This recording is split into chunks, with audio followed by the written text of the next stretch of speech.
Dear student, today we study some computer GK questions. Okay, I Priyanka Yadav.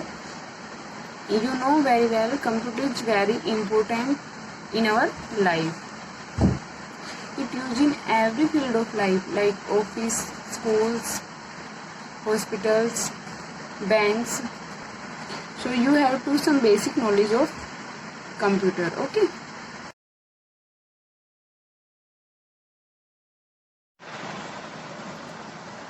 Dear student, today we study computer GK questions. Our 100 questions completed in previous video. Next question is 101. The process of storing and accessing data and programs or the internet is called cloud computing. इसमें क्या होता है, इन case of आपका phone या आपका computer system format हो जाता है तो जो डेटा होता है वो नेट पे स्टोर हो जाता है. Okay. Question number 102. A tracking system that is used to track the current location of any vehicle, person and assets. किसी भी पर्सन, व्हीकल और एसेट्स की जो करंट लोकेशन है उसको फाइंड आउट करने के लिए एक जीपीआरएस सिस्टम होता है, ग्लोबल पोजिशनिंग सिस्टम. इससे आप उसकी करंट लोकेशन पता कर सकते हैं कि एट प्रेजेंट वो कहाँ है. Right an input device that is most widely use to enter data in computer. Computer में सबसे ज़्यादा यूज कौन सी डिवाइस होती है डेटा को एंटर करने के लिए? Keyboard. How to measure the quality of a good printer. किसी भी प्रिंटर की क्वालिटी को कैसे मेजर किया जाता है? To check dot per unit. और सबसे बेस्ट क्वालिटी के प्रिंटर होते हैं इंकजेट और लेजर प्रिंटर. और प्रिंटर क्या होते हैं? एक आउटपुट डिवाइस है जो प्रिंटिंग के लिए यूज होती है. Okay. Next question is which unit of CPU is use to calculate arithmetic and logical function. Arithmetic और लॉजिकल फंक्शन को परफॉर्म करने के लिए कौन सी यूनिट होती है? एएलयू. ये सीपीयू के अंदर कंट्रोल यूनिट होती है, एएलयू होती है और एक होती है एमयू जिसमें डेटा स्टोर होता है. और next question is which unit control each and every part of the computer system, that is control unit. Okay. Next question is which unit control, what are two types of primary memory. Primary memory के two types कौन से हैं? RAM और रोम. Memory two types की होती हैं. That is the diagram of computer component system. That is our CPU, control unit, memory unit and arithmetic and logical unit. इधर से हम इनपुट करेंगे और इधर से आउटपुट जाएगी और यहाँ पे डेटा स्टोर होता है मेमोरी यूनिट के अंदर. Okay. And next is memory. Memory two types की है, मेमोरी प्राइमरी और सेकेंडरी. प्राइमरी में कौन सी आती है? रैम और रोम. और इसमें सेकेंडरी में आती है optical disk, hard disk, pen drive. ये सारी क्या होती है? हमारी सेकेंडरी में. Next question is give example of secondary memory. अभी मैंने आपको रिसेंटली बताया था hard disk, pen drive, optical disk. Physical part of the computer system that can be touch by the user is called hardware. और जिसको हम only seen कर सकते हैं, टच और फील नहीं कर सकते, वो क्या होता है? Software. Who is known as father of computer? Sir Charles Babbage. What is the function of memory? Memory का क्या फंक्शन होता है? डेटा को स्टोर करना. Our next question is which is the smallest unit of storage in computer system? Smallest unit क्या होती है? Bite. और लार्जेस्ट क्या होती है? टेराबाइट. और next question is what is the storage capacity of a floppy disk? कितनी होती है फ्लॉपी डिस्क की storage capacity? 1.44 MB. What is the storage capacity of a SD card? SD card की क्या होती है? 1 GB to 16 GB. Our next question is what is the full form of SD card? क्या होती है? Secure digital card, जिसमें data को secure रखा जाता है. Which is the largest unit of storage? Terabyte. और next question is very important. An integrated set of programs that manage all resources and overall operations of a computer system. Without it, a computer system can't work. ये एक ऐसा system है जिसके बिना computer work नहीं कर सकता और जो सारी फंक्शनिंग को मैनेज करता है. Answer is operating system. Next question is the process of turning on the computer and loading operating system in memory. जब हम कंप्यूटर को ऑन करते हैं तो सम इंस्ट्रक्शन शो होती हैं कंप्यूटर ऑन होने से पहले, that process is called booting. Next question is graphical representation of data क्या होती हैं? डेटा को ग्राफिकली मीन्स पिक्चर में रिप्रेजेंट करना, आइकन। टाइटल बार कहाँ लोकेटेड होता है? टॉप में। टास्क बार बॉटम में। स्टेटस बार बॉटम लेफ्ट में और scroll bar right side of the screen. Okay, our next question is which is the latest version of MS Office 2019? MS Office is which type of software? Application software. Dear student, learn and write these questions in your GK notebook.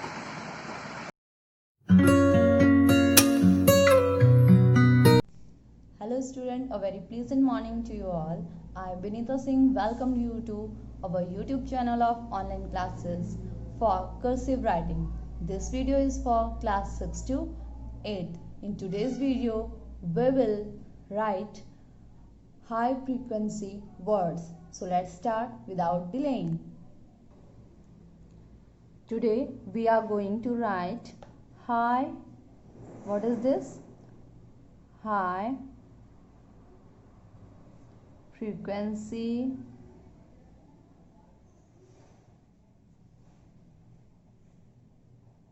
words.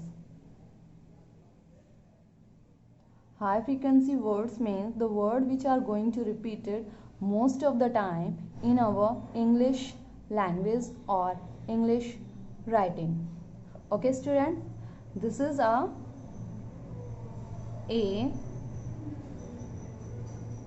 and he, it, in, is, it. Sorry, I have repeated it again. Next one is of. Put a comma. Next is that. Next the next is to, was, all, are, as, at, be, but, for, had, have, him, his, not, on, one, sad, so, they,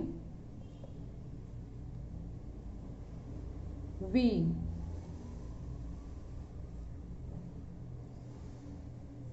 With, you. Okay student, we have finished our high frequency words. Now these are the first 32. What is this? 32. How many these words are? 32. These are total 32 words.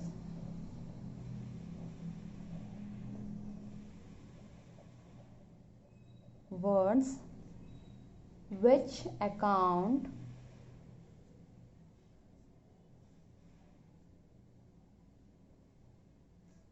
for 1/3 of all reading.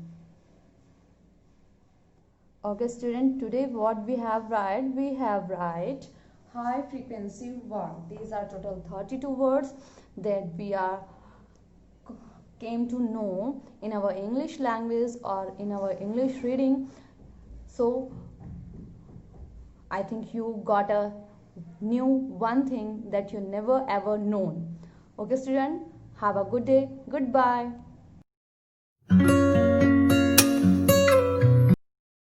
Good morning students. आज की class शुरू करते हैं। लिखते हैं सुलेख। तो हमारा देश भारत एक प्राचीन देश है। हमारा है मैं आ रे हमारा देश से देश भारत आ रे ते भारत एक प्राचीन प्राचीन देश है। देश है। इस देश की सभ्यता संस्कृति इस देश देश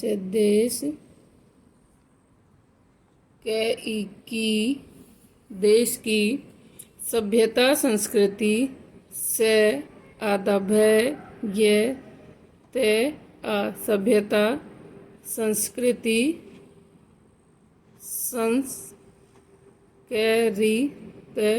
संस्कृति विश्व में विश्व में सबसे पुरानी है। में सबसे सबसे पुरानी पुरानी है। इस देश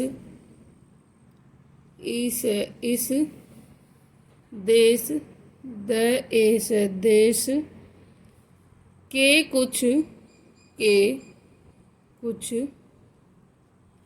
अपने जीवन मूल्य हैं। अपने जीवन जीवन मूल्य ये मूल्य है मैं की मात्रा। यह देश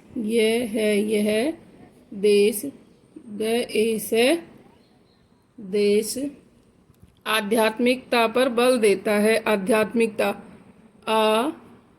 आधा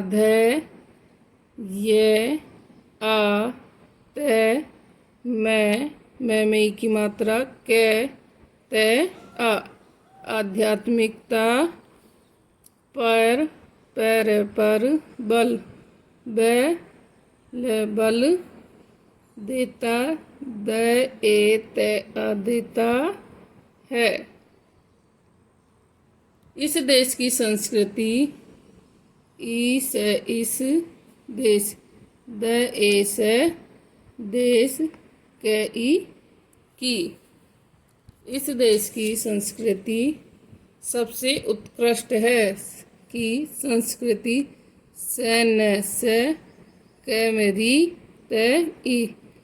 संस्कृति सबसे उत्कृष्ट कैमरी आधा से और उत्कृष्ट है। गत 20-25 वर्षों में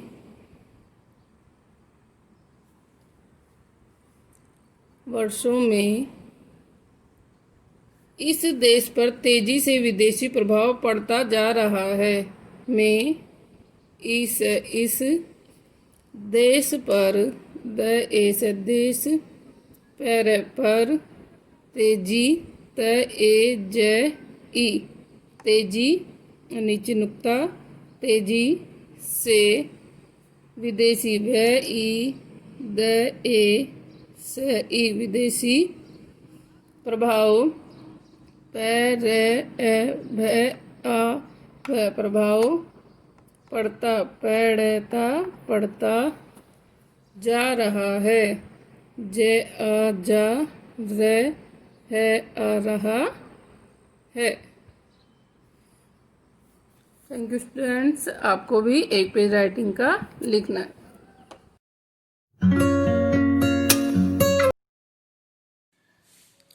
Good morning students, myself Anshu, your maths teacher. So today's our topic is profit and loss formulas. So profit and loss, first of all profit is whenever selling price is greater than CP. SP मतलब क्या होता है हमारे पास selling price, जिस price पे हम क्या करते हैं उसको बेचते हैं, एंड कॉस्ट प्राइसेस जिस पे हम उसको खरीदते हैं। अगर बेचने वाला प्राइस क्या हो हमारे पास ग्रेटर हो कॉस्ट प्राइस है तो क्या होगा हमारे पास प्रॉफिट। तो ग्रेटर है तो यहाँ पे क्या हो जाएगा, हमें पता है कि ग्रेटर वैल्यू में से हम क्या करते हैं लेसर वैल्यू को माइनस करते हैं, तो profit is SP minus CP। ठीक है। देन लॉस कब हो जाएगा, जस्ट इसका opposite, when ever cost price is greater than selling price, मतलब हम ज्यादा में उसको खरीदेंगे और कम में उसको बेच देंगे तो क्या होगा हमें लॉस। तो यहाँ पे CP ग्रेटर हो जाएगा। So formula is CP minus SP। Okay, now if we want to find SP whenever profit is given and cost price is given, ठीक है, तो हम इसी फॉर्मूले से इस फॉर्मूले को डिराइव कर सकते हैं। यहाँ देखो SP निकालना है जब प्रॉफिट गिवन और CP गिवन हो। ठीक है। अब यहाँ देखो SP अगर निकालना है तो हम क्या करेंगे, इसको एक साइड और बाकी जो वैल्यूज है उनको एक साइड ले जाएंगे। अब SP को इधर ही रहने देते क्योंकि इसके आगे प्लस साइन है। ठीक है। अब CP इधर क्या है माइनस, और इक्वल टू के इधर जाके माइनस वाली वैल्यूज क्या हो जाती है इधर प्लस हो जाती है, तो CP यहाँ क्या हो जाएगा जाके प्लस। तो profit CP plus profit is the formula for SP। And then अगर in case we have to find CP whenever SP and profit is given, कि अगर हमें कॉस्ट प्राइस निकालना है जब हमें प्रॉफिट और सेलिंग प्राइस गिवन हो, तो हम क्या करेंगे, ये इधर माइनस में है तो हम इसको कहाँ ले जाएंगे लेफ्ट हैंड साइड में, और प्रॉफिट को इधर लेके आएंगे क्योंकि हमें CP निकालना है सिर्फ। ठीक है। और CP के आगे साइन क्या होना चाहिए प्लस होना चाहिए, तो हम इसको इधर ले गए तो क्या हो गया ये प्लस में बन गया, और प्रॉफिट को इधर लेके आएंगे, ये इधर प्लस में तो इधर आ क्या होगा माइनस। तो CP क्या हो गया SP और उसमें से माइनस क्या हो जाएगा profit. Same like if you want to find SP और CP in case of whenever loss is given, so SP क्या हो जाएगा, यहाँ पे देखो SP अगर हमें निकालना है उसके आगे क्या है सब फर्स्टली माइनस साइन, तो हम इसको कहाँ ले जाएंगे इधर, तो क्या हो जाएगा प्लस में।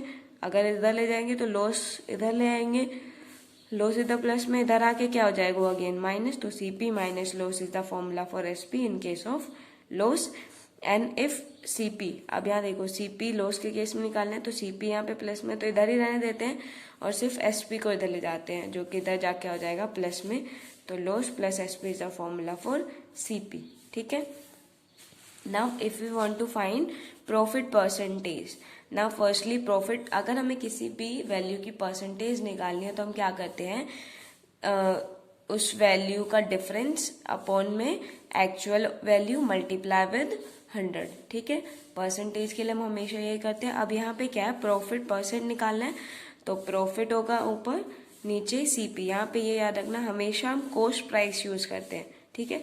सेलिंग प्राइस कहीं भी यूज नहीं, क्योंकि हमारे पास जिस वैल्यू पे हम खरीदते हैं वो क्या होती है उसका ओरिजिनल प्राइस होता है, और multiply with 100 because we want to find the percentage. ठीक है। तो profit percentage is profit upon CP multiply with 100, and loss percent इसी तरह क्या हो जाएगा loss upon CP, CP is the original price, so इसीलिए हम CP यूज करते हैं, कहीं पे भी SP यूज नहीं करते हैं परसेंटेज में। ठीक है। So loss upon CP multiply with 100 is a formula for loss percentage. And then अब है हमारे पास कि अगर इन केस हमारे पास प्रॉफिट परसेंट गिवन हो ना, यहाँ पे क्या था SP जो निकाले थे उसमें क्या था प्रॉफिट गिवन था, लेकिन अगर प्रॉफिट परसेंटेज गिवन है तो उस केस में हम SP कैसे निकालते हैं 100 plus profit percent divided by 100 multiply with cost price. ठीक है। क्या होगा प्रॉफिट परसेंट को हम 100 में ऐड करेंगे और उसको डिवाइड बाय 100 करेंगे और मल्टीप्लाई किससे कर दिया CP से। ठीक है। और इन केस अगर हमें SP निकालना है जब हमारे पास क्या गिवन हो, लॉस परसेंट, तो अब लॉस हुआ है तो मतलब हमें माइनस करना पड़ेगा, ठीक है। तो 100 माइनस लॉस परसेंट हो जाएगा और डिवाइडेड बाय वही same 100 and multiply with CP, ठीक है। अब अगर ये फॉर्मूला लर्न हो गया है तो इससे हम CP भी निकाल सकते हैं जब हमारे पास क्या गिवन हो, प्रॉफिट परसेंट गिवन हो, loss percent. Just cross multiply करना है हमें, ठीक है। तो क्रॉस मल्टीप्लाई में क्या हो जाएगा, CP तो इधर ही रह जाएगा और ये बाकी क्या हो जाएंगे, जो नीचे वैल्यू है वो ऊपर चली जाएगी और जो ऊपर थी वो नीचे चली जाएगी, ठीक है। सो क्या हो गया यहाँ पे, CP क्या हो जाएगा, 100 का मल्टीप्लाई SP से और डिवाइडेड में 100 प्लस प्रॉफिट परसेंट, क्योंकि यहाँ पे जो नीचे था वो ऊपर चला जाएगा और जो ऊपर था वो नीचे। क्रॉस मल्टीप्लीकेशन ये होगा कि इसको इससे करेंगे और नीचे वाला 1 है उससे इसको करेंगे, ठीक है। इसी तरह अगर हमें CP निकालना है जब लॉस, तो यहाँ पे भी सेम वैल्यू होगी कि 100 तो SP के साथ मल्टीप्लाई हो जाएगा, लेकिन नीचे क्या आ जाएगा, 100 माइनस लॉस परसेंट, ठीक है। So now the next is mark price. Now mark price is, देखो एक होता है कॉस्ट प्राइस जिससे हम उसको खरीदते हैं और एक होता है मार्क प्राइस जो कि शॉपकीपर खुद से उसमें टैग लगा के कुछ वैल्यूज फिक्स कर देता है कि जैसे उसने 100 में अगर परचेज करी है और वो बोल रहा है कि उसने मार्क प्राइस वहां पे वो कर दिया है कि वो उसको बेच रहा है 150 में, ठीक है। तो क्या है उसका mark price, so mark price is equals to SP into discount selling price जो होगा। मार्क प्राइस कैसे निकालेंगे, सेलिंग प्राइस और मल्टीप्लाई विद डिस्काउंट। डिस्काउंट जो बोलते हैं कि इतने % का हमारे पास डिस्काउंट है या छूट है उस वैल्यू पे, उसको क्या बोलते हैं हम, डिस्काउंट। सो मार्क प्राइस का फॉर्मूला होता है selling price multiply with discount, ठीक है। और if we want to find the discount percentage then the formula is discount upon mark price. अब यहाँ पे ओरिजिनल प्राइस क्या है, मार्क प्राइस और मल्टीप्लाई विद 100, ठीक है। प्रॉफिट और लॉस परसेंट में हमारे पास ओरिजिनल प्राइस क्या थी, CP, तो हर जगह हम क्या यूज कर रहे थे, CP। लेकिन डिस्काउंट परसेंटेज में पहले डिस्काउंट देन ओरिजिनल प्राइस क्या है हमारे पास, मार्क प्राइस मल्टीप्लाई विद 100, ठीक है। So that is all for today. Tomorrow we will do some questions based on this topic. Thank you.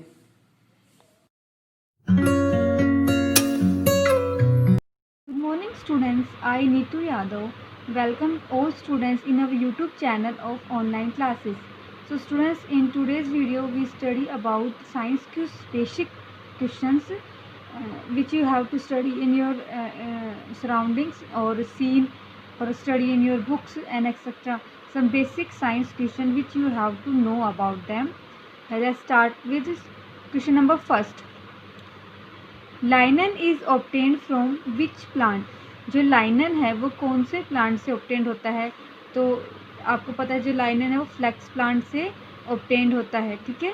लाइनन is obtained from which plant, linen obtained होता है flex plant से obtained होता है। तो इसका मतलब क्या है, ये आपका प्लांट फाइबर में आता है लाइनन, अगर प्लांट से ऑब्टेन्ड हो रहा है तो। सेकेंड है, in which type of soil cotton grows. ऐसा कौन सी सोइल है जिसमें जो कॉटन है, कपास है, वो ग्रो करती है। आपको पता है अलग अलग जो प्लांट होते हैं उनके अलग अलग मिट्टी सूटेबल होती है ग्रो करने के लिए, जैसे आपकी black soil, loamy soil, Sandy soil, इस तरह की अलग अलग मिट्टी पे अलग अलग क्रॉप्स है वो ग्रो करती है। तो हमें ये बताना है कि कॉटन है वो कौन सी सोइल पे ग्रो करती है। तो आंसर है black soil, cotton grow in black soil. Question number third, food chain always start with. जो फूड चेन होती है वो कहाँ से स्टार्ट होती है, मतलब सबसे पहले क्या आता है फूड चेन के अंदर, तो इसका आंसर है प्रोड्यूसर।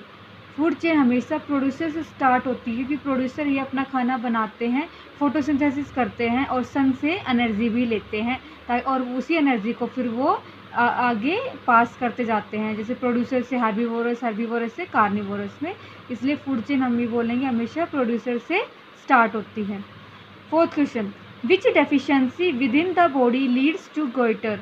जो गोइटर डिजीज होती है वो किस बीमारी की वजह से या किस चीज़ की कमी की वजह से होती है, तो आंसर है आयोडीन। जो गोइटर डिजीज़ है वो आपके थायराइड या आपके जो गला है उसके अंदर होती है और किसकी कमी से होती है, आयोडीन की कमी की वजह से।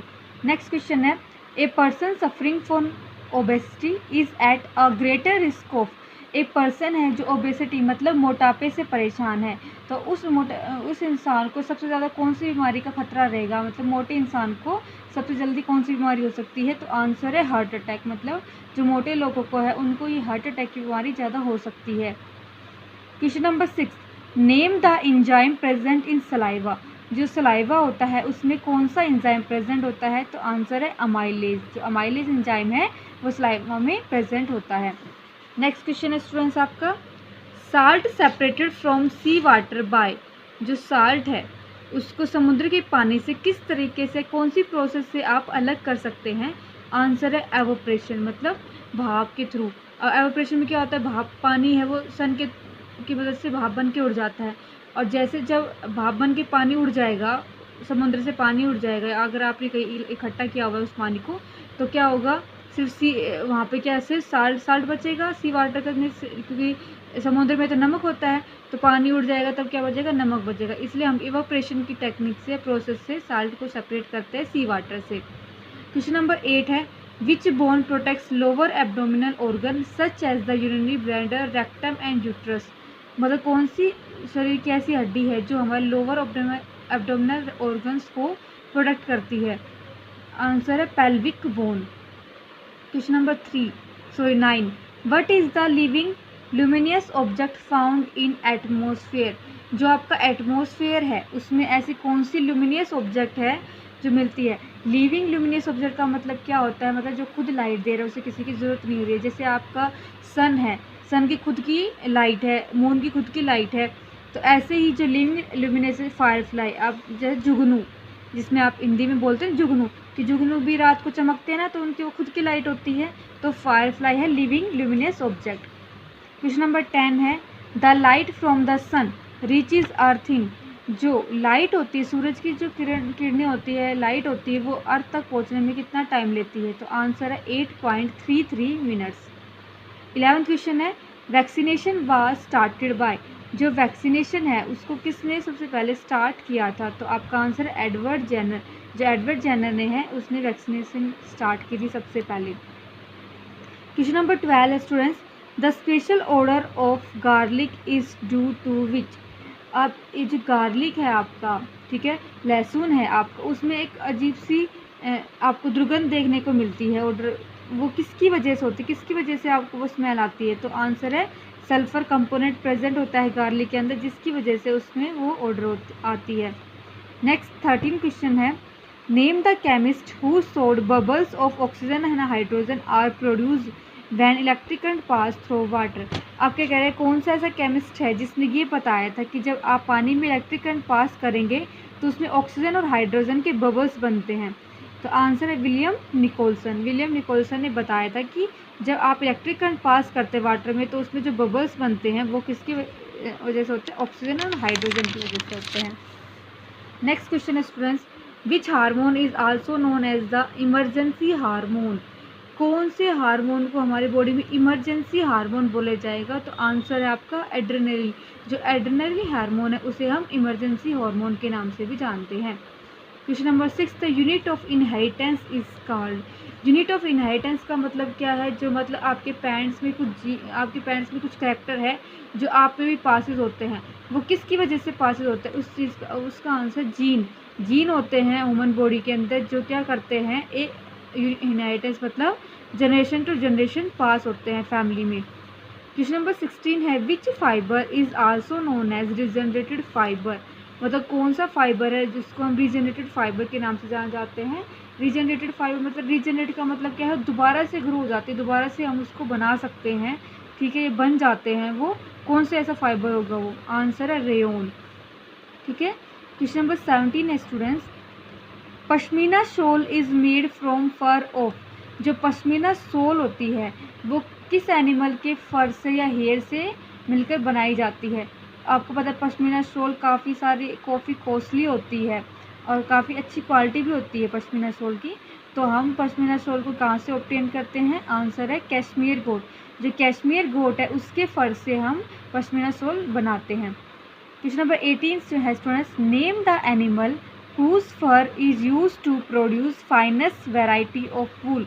ऐसा कौन सा एनिमल है जिसके फर का इस्तेमाल करके या हेयर्स का इस्तेमाल करके सबसे फाइन, सबसे अच्छी क्वालिटी की वूल ऊन बनाई जाती है? तो आंसर है मैरीन शिप। जो मैरीन शिप है उसका इस्तेमाल किया जाता है फाइनेस्ट वैरायटी ऑफ वूल बनाने के लिए।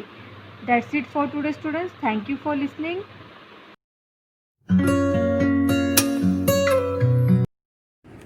Good morning students. आज की क्लास शुरू करते हैं। हिंदी व्याकरण में हम कर रहे हैं परिभाषाएं। अब हमारी अगली परिभाषा है सर्वनाम। सर्वनाम किसे कहते हैं? जो शब्द संज्ञा के स्थान पर प्रयुक्त होते हैं, जो शब्द संज्ञा के स्थान पर प्रयुक्त होते हैं वे सर्वनाम कहलाते हैं। जो शब्द संज्ञा के स्थान पर यानी किसी व्यक्ति वस्तु का नाम क्या है? संज्ञा है, यानी किसी का भी नाम, और उस नाम के स्थान पे जिन शब्दों का हम प्रयोग करते हैं वो कहलाते हैं आपके सर्वनाम। जैसे यह, वह, ये, इनके, हम, तुम आदि, ये सभी क्या हैं? सर्वनाम है। ये सर्वनाम के भेद।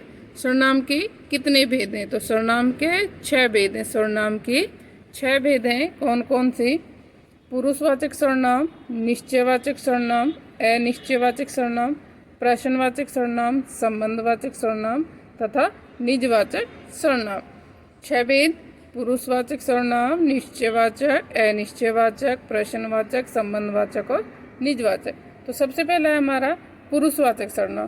पुरुषवाचक सर्वनाम क्या है? जो सर्वनाम किसी व्यक्ति के लिए प्रयुक्त हो, जो सर्वनाम किसी व्यक्ति के लिए प्रयुक्त हो वो क्या कहलाएगा? आपका पुरुषवाचक सर्वनाम। तो इसके अंदर जैसे आपके मैं, तुम,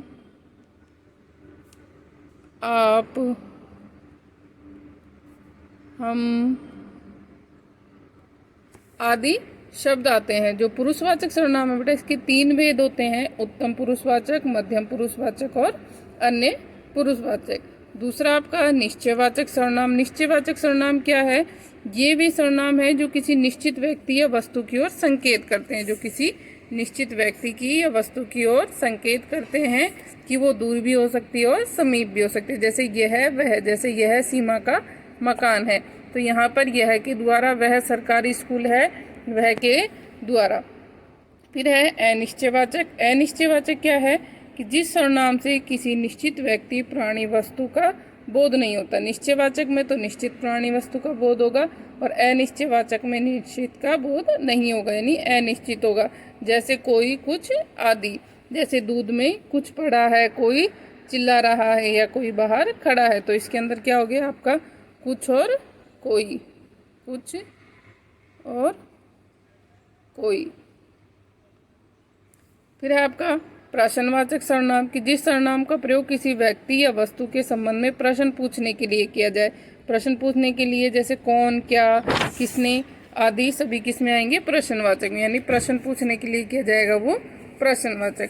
अगला आपका संबंधवाचक। जिस सर्वनाम का प्रयोग वाक्य में आए दूसरे शब्दों या सर्वनाम से बताया जाए वो है संबंधवाचक। जैसे जो, सो, यह, वह, यानी कि जो जैसा करेगा वैसा भरेगा, तो जो, सो आदि। फिर है आपका निजवाचक सर्वनाम। निजवाचक में जो सर्वनाम कर्ता के साथ निजत्व यानी अपनापन प्रकट करने के लिए प्रयोग किया जाता है। जैसे स्वयं, अपने आप की, मैं यह काम स्वयं कर लूँगा या अपने आप कर लूँगा। अब है आपका विशेषण। विशेषण क्या है? जो शब्द संज्ञा या सर्वनाम की विशेषता बताते हैं। विशेषण क्या है? जो शब्द संज्ञा या सर्वनाम की विशेषता बताते हैं उन्हें कहते हैं हम विशेषण। और फिर विशेषण में एक आता है बेटा आपका विशेष्य, और जिस शब्द की विशेषता बताई जाती है उसे कहते हैं विशेष्य। जिस शब्द की विशेषता बताई जाती है उसे कहते हैं विशेष्य। जैसे मीठा सेव खाओ, यहाँ पर सेव की विशेषता क्या बताई जा रही है कि कैसा है वो? मीठा। तो ये तो हो गया आपका विशेषण, तथा सेव क्या हो गया यहाँ पर? विशेष्य। विशेषण के भेद। विशेषण के 4 भेद हैं। विशेषण के कितने भेद हैं? 4 भेद हैं। पहला सबसे वाचक गुणवाचक विशेषण। सबसे पहले आपका गुणवाचक विशेषण। तो गुणवाचक विशेषण क्या है? जो शब्द संज्ञा या सर्वनाम के गुण, दोष, दशा, आकार आदि के बारे में बताते हैं वह है आपके गुणवाचक विशेषण। फिर है संख्यावाचक विशेषण। संख्यावाचक विशेषण जो विशेषण शब्द संज्ञा या सर्वनाम की संख्या का बोध कराते हैं, जो विशेषण शब्द संज्ञा या सर्वनाम की किसकी संख्या का बोध कराते हैं, वो है संख्यावाचक विशेषण। फिर है आपका परिमाणवाचक।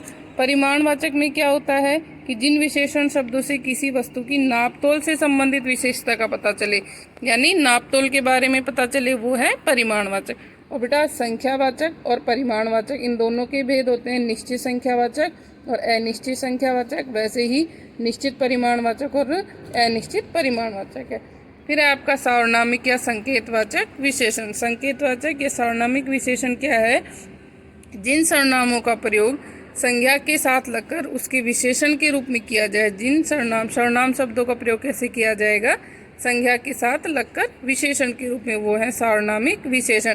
जैसे यह इमारत टूटने वाली है, यहाँ पर इमारत की विशेषता क्या बताई? यह है। जैसे उस लड़के को बुलाओ, लड़के के आगे क्या लगाया हमने? सर्वनाम उस। तो इस प्रकार से ये क्या आपका सार्वनामिक विशेषण। Thank you.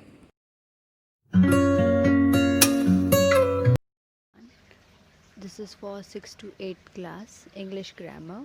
Myself Jyoti Chaudhary, and today we are going to start with the 2 questions of defines. See here. First question is what is punctuation? Punctuation क्या होते हैं? Punctuations हमारे पास एक marks होते हैं. Marks यानी कि I will explain you. Punctuation are marks used in printing and writing too. जब हम कोई प्रिंट करते हैं, किसी चीज़ को प्रिंट करते हैं या लिखते हैं, तब हम इन मार्क्स का यूज़ करते हैं to make separate sentences and clauses and to help make the meaning of sentences more clear.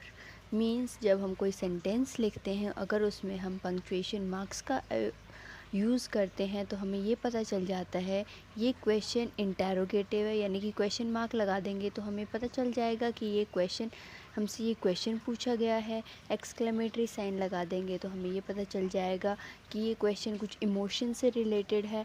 Like this we are going to use punctuations.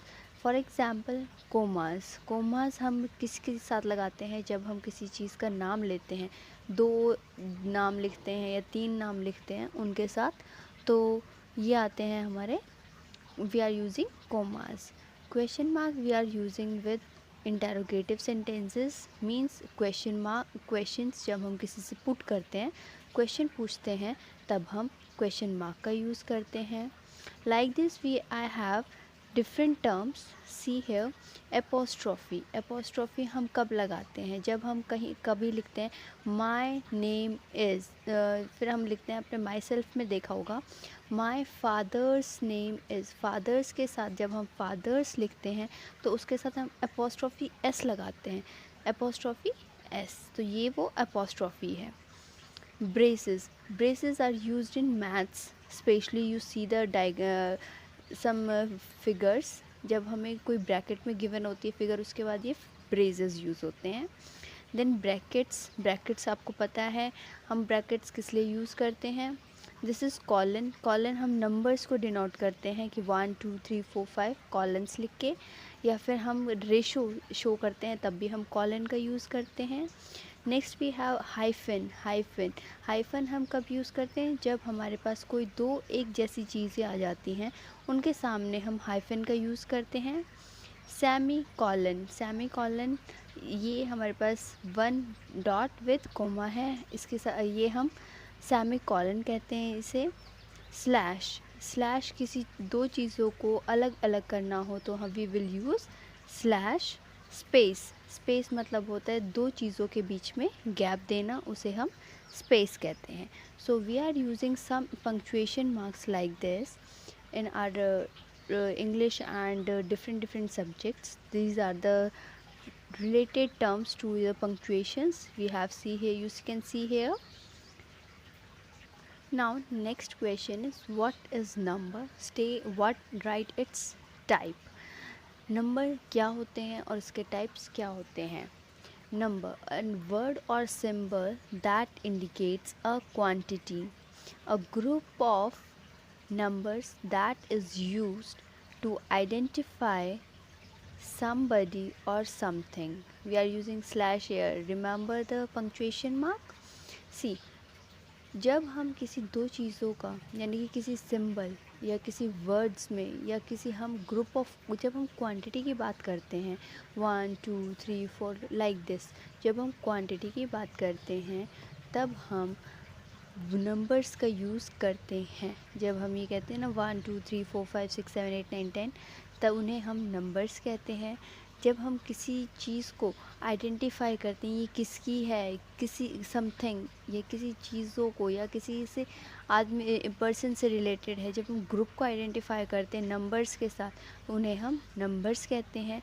और number are of two types as you see here, singular and plural. Singular is used for one thing and plural is used for many things. Many means एक से ज़्यादा, वो चाहे 2 3 4 5 कितने भी हो सकती हैं, प्लूरल उन्हें कहते हैं। सिंगुलर थिंग्स को हम यूज़ कर सकते हैं, सिंगुलर हम नाउन्स के साथ भी यूज़ करते हैं, प्लूरल हम प्लूरल नाउन के साथ भी यूज़ करते हैं। Singular is used with singular things only.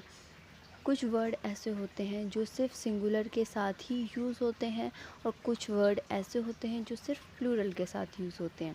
For example is used with singular words only, singular subject के साथ ही हम इज़ यूज़ करते हैं। और प्लूरल आर हम जो वर्ड हमारे पास आर है वो हम प्लूरल के साथ यूज़ करते हैं। So here we have two questions, punctuation and number. So do these two questions and please differentiate between singular and plural. Thank you everyone.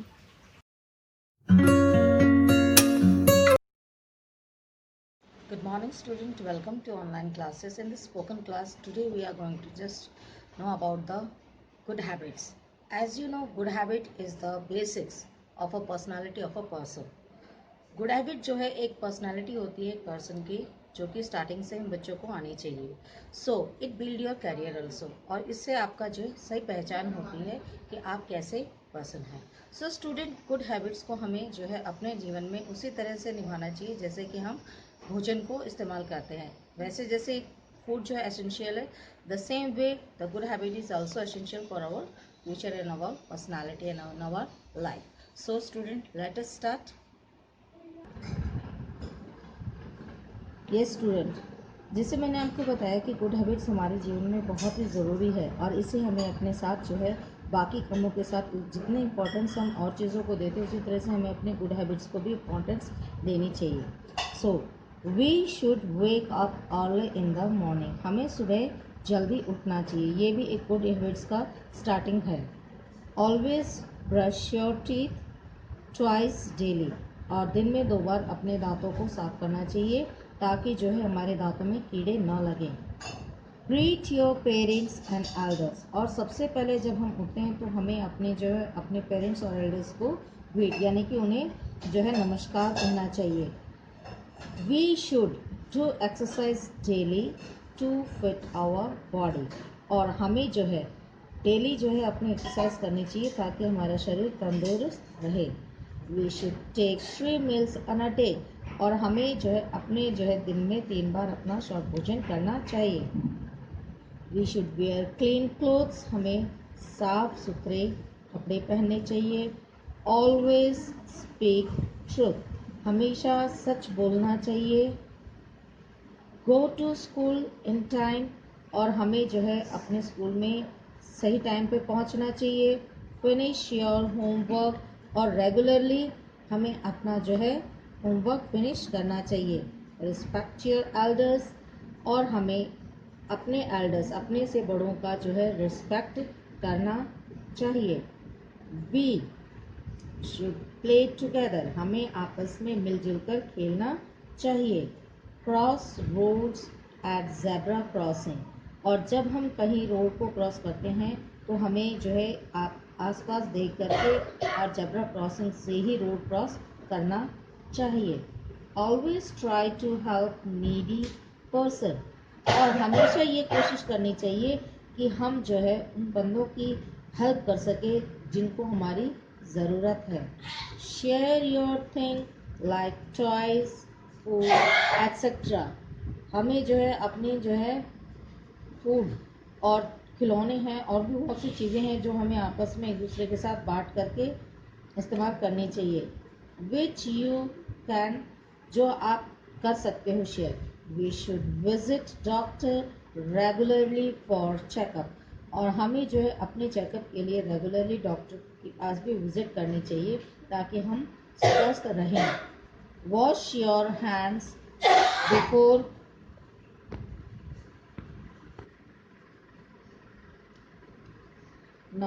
Wash your hands before and after meals. जब भी आप खाना खाते हैं उससे पहले और हमें उसके बाद जो है अपने हाथों को धोना चाहिए। ये क्लीनिनेस हमारी हेल्थ के लिए बहुत ही ज़्यादा ज़रूरी है।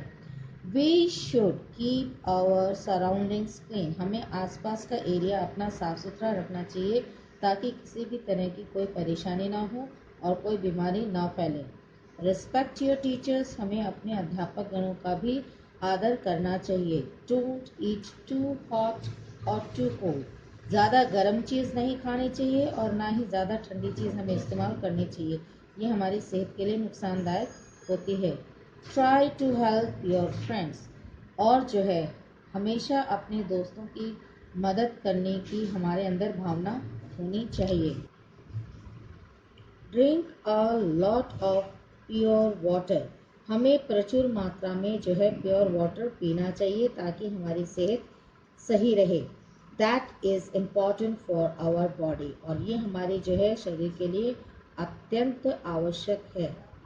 Pray to God in morning and at evening at 7 o'clock। लगभग 7 बजे शाम को और सुबह जल्दी हमें भगवान की प्रार्थना करनी चाहिए जिससे हमारा पूरा दिन सही सलामत और अच्छा निकले। We should always welcome the guest, और हमारे घर जब भी कोई मेहमान आता है तो हमें उनका स्वागत करना चाहिए। We should never use abuse language. हमें कभी भी किसी दूसरे के लिए जो है कटु वचन नहीं कहने चाहिए, ऐसी भाषा नहीं बोलनी चाहिए ताकि दूसरों को परेशानी हो। We should always care the sick person, और जो पर्सन जिनकी तबीयत ठीक नहीं होती है या किसी वजह से वो जो है सही नहीं होते हैं, उन पर्सन्स की हमें हमेशा जो है देखभाल करनी चाहिए। We should wash our hair, clean the ears, take care of our body regularly, और हमें समय समय पर जो है अपने नाखूनों को काटना चाहिए, अपने ईयर्स को साफ करना चाहिए और अपनी बॉडी को क्लीन करनी चाहिए। ये जो है हेल्थ के लिए अच्छा होता है। Cut our nails regularly. हमें अपने नाखूनों को भी समय समय पर काटते रहना चाहिए। Don't steal, shout, always try to speak politely to others. हमें कभी भी चोरी नहीं करनी चाहिए, ना ही हमें चिल्लाना चाहिए। ऑलवेज, हमेशा जो है आराम से और पोलाइटली हमें बात करनी चाहिए। सो स्टूडेंट, ये जो चीज़ें मैंने आपको इस वीडियो में बताई हैं ये इम्पॉर्टेंट है, इनको अपनी लाइफ में, these are the things of daily uses, ये हमारे जीवन में लगभग रोज़ाना होनी चाहिए। तो इसके होने से हमें एक पंक्चुअलिटी भी बनती है और हमारे नेचर को भी इम्प्रूव करती है। So to improve yourself and your behaviour and your nature, so that others should will capable to just politely and just respect you। तो ये जो आदतें हैं वो दूसरों को हमारे सामने अपने आप ही झुकने पर मजबूर कर देती है। सो स्टूडेंट, आज के इस वीडियो में इतना ही। In the next video we will continue and I will try to just tell you more about this thing, how it helps in our this thing। So student, आप इस video को like कीजिए, share कीजिए और channel को subscribe करके bell icon पे click करना ना भूलें।